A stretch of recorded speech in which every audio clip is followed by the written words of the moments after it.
first thing I realized is that most AI films look fake because people are doing everything in pieces. They generate one shot, then another shot, then another, and every clip starts drifting away from the one before it. The face changes, the lighting changes, the mood changes, and by the end, it doesn't feel like a film anymore. It feels like a bunch of separate outputs stitched together. So I didn't want to work like that. I wanted the whole thing to stay in one flow, and that's exactly why I used OpenArt Director. Before I break anything down, I want you to watch this. This is a short film I made completely inside OpenArt Director. I grew up here. That's not the same as belonging.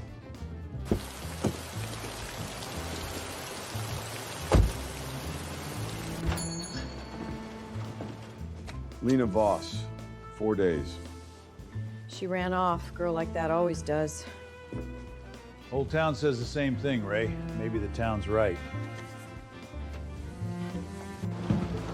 Real character, consistent face across every shot, lip-synced dialogue, a proper story with an arc, and a cinematic noir look that holds from the first frame to the last. I didn't hop between tools. I didn't regenerate the same shot 20 times. I didn't stitch together random clips and hope they matched. This came out of one workflow, start to finish, inside OpenArt Director, and in this video, I'm going to show you exactly how I built it. Every step, every prompt, every result. Because the way most people are making AI films right now is the reason their films look AI. And once I show you what pros actually do differently, you'll see why this feels less like prompting and more like vibe directing. By the end of this, you'll know the real workflow, and you'll have watched me use it to make a complete short film from scratch. The link to OpenArt Director is in the description. Let's get into it. But right away, this already felt more like vibe directing than prompting, because I wasn't just making random clips. I was shaping the film as one project. So the first real thing I did was start with the story. I opened Claude and uploaded the .md story brief builder and dropped in my rough idea, a detective trying to solve a missing case in a small-town noir style. The result came back much stronger than I expected. It gave me a proper working title, a clearer tone, and a more structured story setup, which immediately made it feel like a real film instead of just an idea. Then I went to OpenArt, clicked Director, and pasted that into OpenArt Director. And that's where it got even better. Director turned it into a proper noir story about Ray Mercer returning to his hometown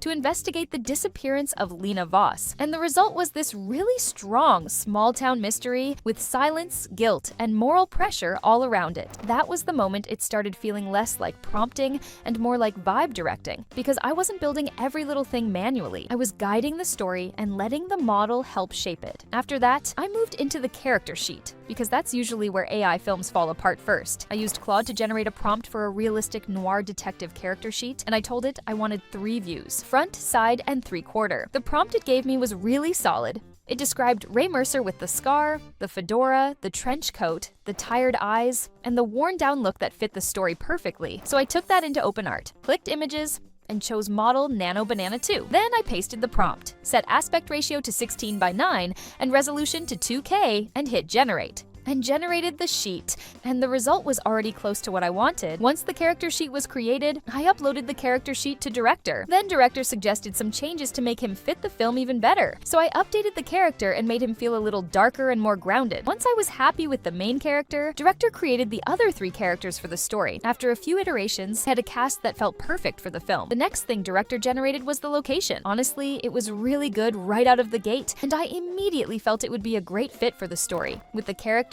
and the environment locked in, the entire world of the film started to come together. Once the story and the cast were locked, I moved on to the actual film generation. This was the big one, because I wanted to see if the whole thing could hold together as one continuous short film instead of 100 separate clips. So I generated the full film inside OpenArt Director, and came back way better than a normal clip-by-clip workflow. The detective stayed consistent, the town felt consistent, the noir tone held, and the whole thing played like one real short film. That's the difference. I wasn't trying to force separate pieces into a story later. I was generating the story as a whole. At this point, it really felt like vibe directing, because I had already done the setup, and now I was watching the film come together as one living project. Then I started refining it, and this is where the workflow gets really useful. Instead of deleting everything and starting over, I just gave small notes. For scene 1, I said, make the alley darker.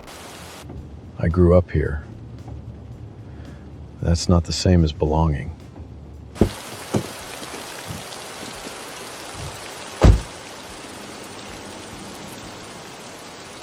The result came back much better right away. Then for scene 4, I said the car should be parked behind the police officer and there should be no rain. Some things stay buried so the rest of us can keep living, Ray. You used to understand that.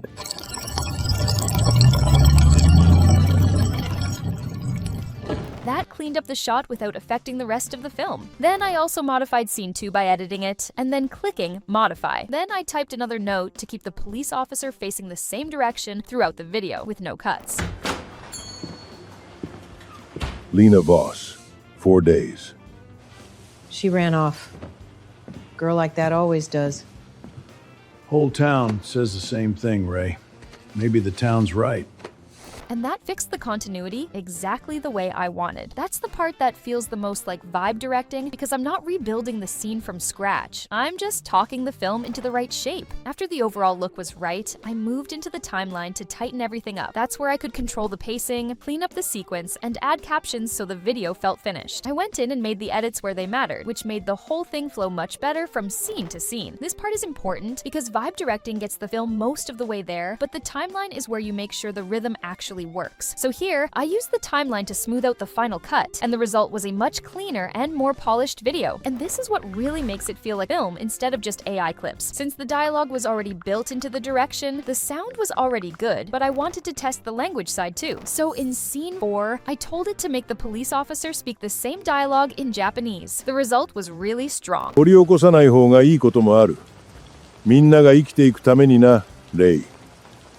お前も昔は分かっていたはずだ。